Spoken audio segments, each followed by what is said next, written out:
ഇപ്പോൾ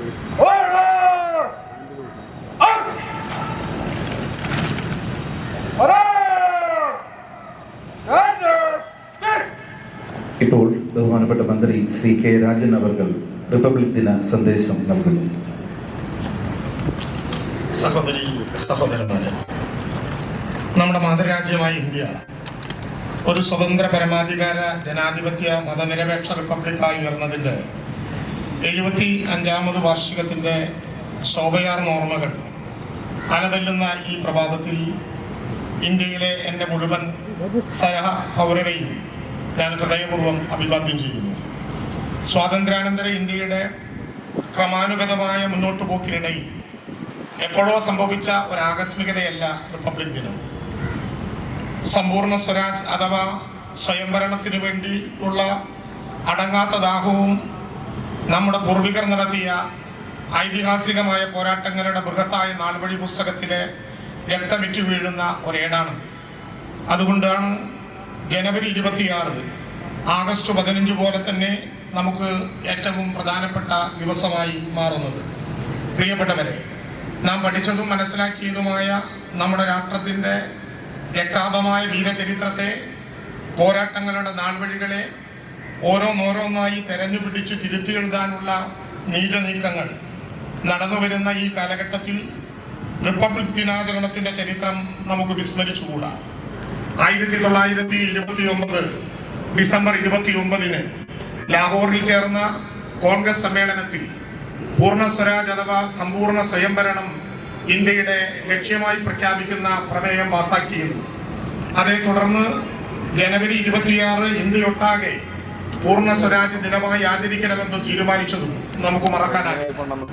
1930 ജനുവരി 26 ആദ്യമായി സമ്പൂർണ്ണ സ്വാതന്ത്ര്യ ദിനം ആഘോഷിച്ചതും 1947 ആഗസ്റ്റ് 15 ഇന്ത്യ സ്വാതന്ത്ര്യം നേടിയതും തുടർന്ന് എല്ലാ വർഷവും ആഗസ്റ്റ് 15 കോടിക്കണക്കിന് വരുന്ന ഇന്ത്യക്കാരുടെ ജീവിതത്തിലെ അവിസ്മരണീയമായ ദിവസമായി മാറിയതും ചരിത്രമല്ലേ.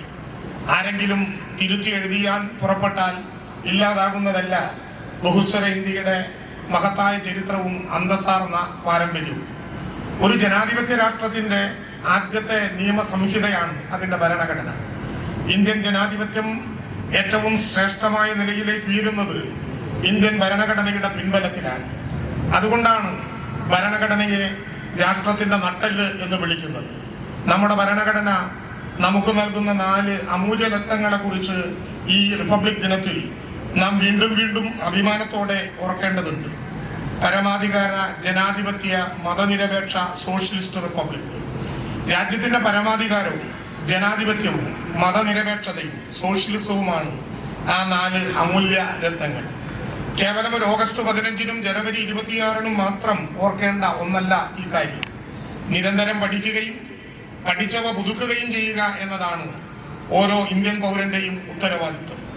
ഇന്ത്യൻ ഭരണഘടന സംവിധാനം ചെയ്ത കോൺസ്റ്റിറ്റ്യൂവന്റ് അസംബ്ലിയിലെ അംഗങ്ങൾ അത്രമേൽ സൂക്ഷ്മതയോടെയും കാര്യഗൗരവത്തോടെയുമാണ് ഭരണഘടനയുടെ ഓരോ വാക്കും എഴുതി ചേർത്തിരിക്കുന്നത്.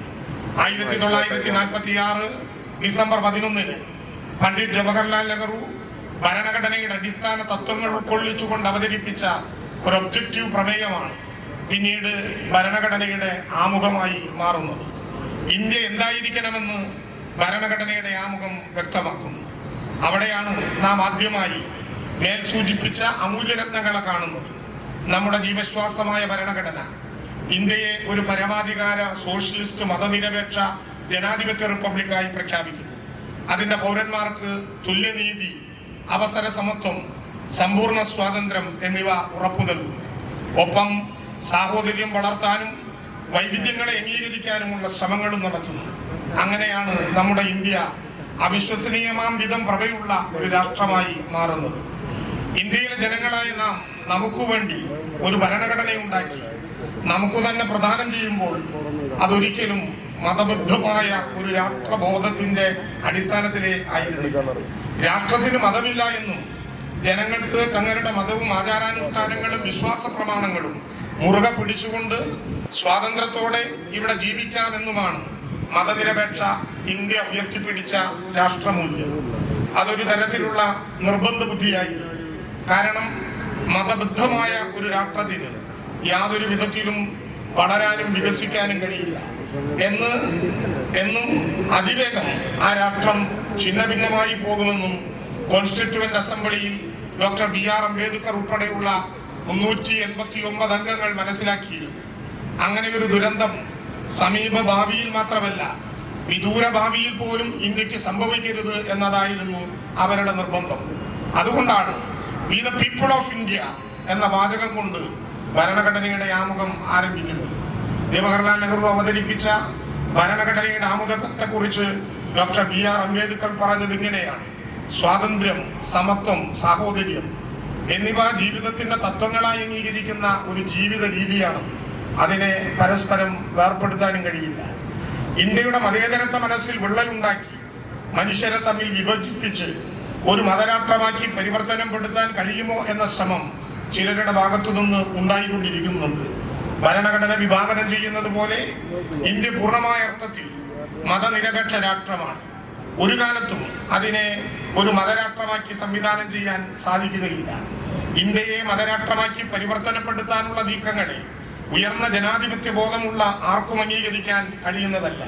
പവിത്രമായ നമ്മുടെ ഭരണഘടനയെ വെല്ലുവിളിക്കാനും ബഹുസ്വരതയിലും സഹിഷ്ണുതയിലും അടിയുറച്ച പൈതൃകങ്ങളെയും വൈവിധ്യമാർന്ന പാരമ്പര്യങ്ങളെയും അട്ടിമറിക്കാനും ആരെയും അനുവദിച്ചുകൂടാ.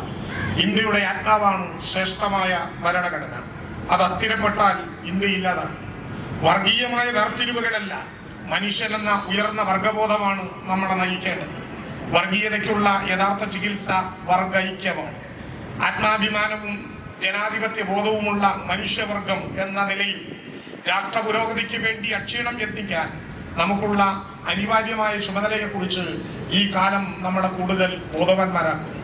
സ്ഥിതി സമത്വമാണ് ഇന്ത്യ ലോകത്തിന്റെ മുമ്പിൽ ഉയർത്തിപ്പിടിക്കുന്ന മറ്റൊരു അമൂല്യരത്നം.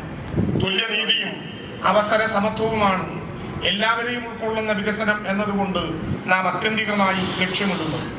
ഭരണഘടനയുടെ ആമുഖത്തിൽ എഴുതി ചേർത്ത സോഷ്യലിസ്റ്റ് എന്ന പദം കേവലം ഒരു അലങ്കാരത്തിനു വേണ്ടി എഴുതി ചേർത്തതല്ല.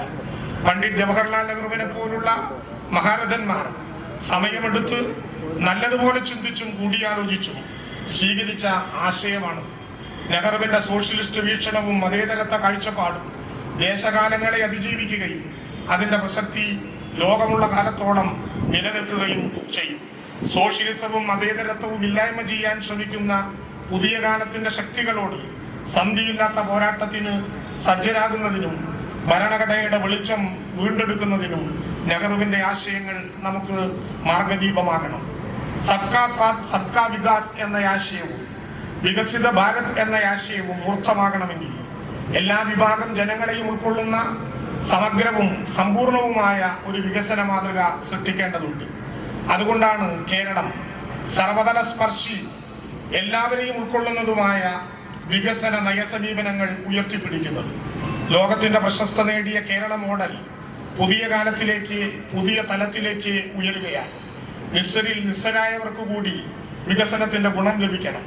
ക്ഷേമാശ്വാസ പദ്ധതികൾ ശക്തിപ്പെടുത്തിക്കൊണ്ടും അടിസ്ഥാന സൗകര്യ വികസനത്തിൽ വിസ്മയകരമായ മാറ്റങ്ങൾ വരുന്ന ഒരു കാലം.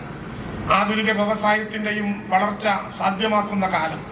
സാമൂഹ്യ നേട്ടങ്ങളിൽ നിന്ന് പിന്നോക്കം പോകാതെ വ്യവസായിക വളർച്ചയിലും ആധുനിക തൊഴിൽ മേഖലയിലും കുതിപ്പുണ്ടാക്കുന്ന വിജ്ഞാന സമൂഹ സൃഷ്ടിയാണ് ഇടതുപക്ഷ ജനാധിപത്യ മുന്നണി സർക്കാർ ലക്ഷ്യം വെക്കുന്നത്. അതുവഴി കേരളം കാലോചിതമായ വികസിത സമൂഹങ്ങൾക്കൊപ്പം ചേരുകയാണ്. സംസ്ഥാനത്തിന്റെ അധികാരം നാൾക്കുനാൾ ചുരുങ്ങിക്കൊണ്ടിരിക്കുന്ന ഈ കാലത്ത് ഫെഡറലിസം ഏറ്റവും കടുത്ത വെല്ലുവിളികളെ നേരിടുമ്പോഴും നവലിബറൽ നയങ്ങൾക്ക് ഒരു ബദലായി തന്നെ കേരളം എന്ന കൊച്ചു സംസ്ഥാനത്തെ നിലനിർത്തേണ്ടതുണ്ട്. പ്രിയപ്പെട്ടവരെ, ഞാൻ ഉപസംഹരിക്കുകയാണ്. 75ാമത് റിപ്പബ്ലിക് ദിനം ആഘോഷിക്കുന്ന ഈ സന്ദർഭത്തിൽ ഇന്ത്യ ആഗ്രഹിക്കുന്നത് ഏറ്റവും ചുരുങ്ങിയത് 3 ഗ്യാരണ്ടികളെങ്കിലുമാണ്. പിറന്ന മണ്ണിൽ അന്തസ്സും ആത്മാഭിമാനവുമുള്ള മനുഷ്യരായി ജീവിക്കുന്നതിനുള്ള ഗ്യാരണ്ടി. ഭരണഘടന അന്യോന്യം അഭംഗുരം സംരക്ഷിക്കപ്പെടും എന്ന ഗ്യാരണ്ടി. ഭരണഘടന ഉറപ്പു നൽകുന്ന മതനിരപേക്ഷത ഉയർത്തിപ്പിടിക്കുന്നതിനുള്ള ഗ്യാരണ്ടി. ഈ 3 ഗ്യാരണ്ടികളെങ്കിലും സംലഭ്യമാകുമ്പോഴാണ് ഇന്ത്യ എന്ന സമഗ്രത സാക്ഷാത്കരിക്കപ്പെടുകയുള്ളൂ. ഈ നാടിന്റെ സ്വാതന്ത്ര്യവും പരമാധികാരവും സംരക്ഷിക്കാനുള്ള പോരാട്ടങ്ങളിൽ രക്തം കൊണ്ടും ജീവൻ കൊണ്ടും സ്വയം സാക്ഷ്യമായി തീർന്ന മഹാമനുഷ്യരുടെ ആത്മത്യാഗത്തിന്റെ മഹനീയമായ പാഠങ്ങൾ ഈ ആഘോഷവേളയിൽ നാം വീണ്ടും ഓർമ്മിക്കേണ്ടതുണ്ട്. ആഘോഷങ്ങൾ ചെറുതോ വലുതോ ആകട്ടെ, അവയുടെ ആത്യന്തികമായ ലക്ഷ്യം ഇന്ത്യയിലെ മതനിരപേക്ഷ രാഷ്ട്രത്തിന് വലിയ കരുത്തു പകരുക എന്നതാണ്. മഹാത്മാഗാന്ധി വിഭാവനം ചെയ്ത ക്ഷേമരാഷ്ട്ര സങ്കല്പം യാഥാർത്ഥ്യമാക്കുന്നതിനുള്ള പരിശ്രമങ്ങളിൽ നമുക്ക് നമ്മുടേതായ പങ്കുവഹിക്കാനുണ്ട്. നമ്മുടെ രാജ്യം 75ാമത് റിപ്പബ്ലിക് ദിനം ആഘോഷിക്കുന്ന അഭിമാനകരമായ ഈ സുദിനത്തിൽ രാഷ്ട്ര സേവനത്തിനു വേണ്ടി അതിർത്തികളിൽ അധ്വാനിക്കുന്ന ജവാന്മാരെയും നമ്മെ അന്നമുട്ടുന്ന കർഷകരെയും കോടിക്കണക്കിന് വരുന്ന തൊഴിലാളികളെയും ഞാൻ അഭിവാദ്യം ചെയ്യുന്നു.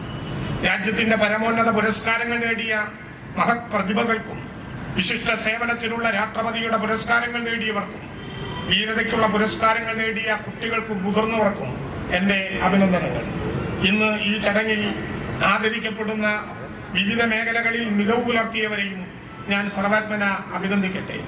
ജനാധിപത്യവും മതേതരത്വവും സോഷ്യലിസവും പുലരുന്ന, എല്ലാവരുടെയും ശബ്ദം കേൾക്കപ്പെടുന്ന, എല്ലാവരുടെയും ക്ഷേമം ഉറപ്പുവരുത്തുന്ന, സഹിഷ്ണുതയും ബഹുസ്വരതയും വൈവിധ്യമാർന്ന പൈതൃകങ്ങളെയും ഉൾച്ചേരുന്ന ജീവസ്സും ചൗതന്യവും നിറഞ്ഞ ഒരു ഇന്ത്യയെ കെട്ടിപ്പടുക്കുന്നതിന് നമുക്ക് അക്ഷീണം യത്നിക്കാമെന്ന ആഹ്വാനത്തോടെ എൻ്റെ വാക്കുകൾ ചുരുക്കുന്നു.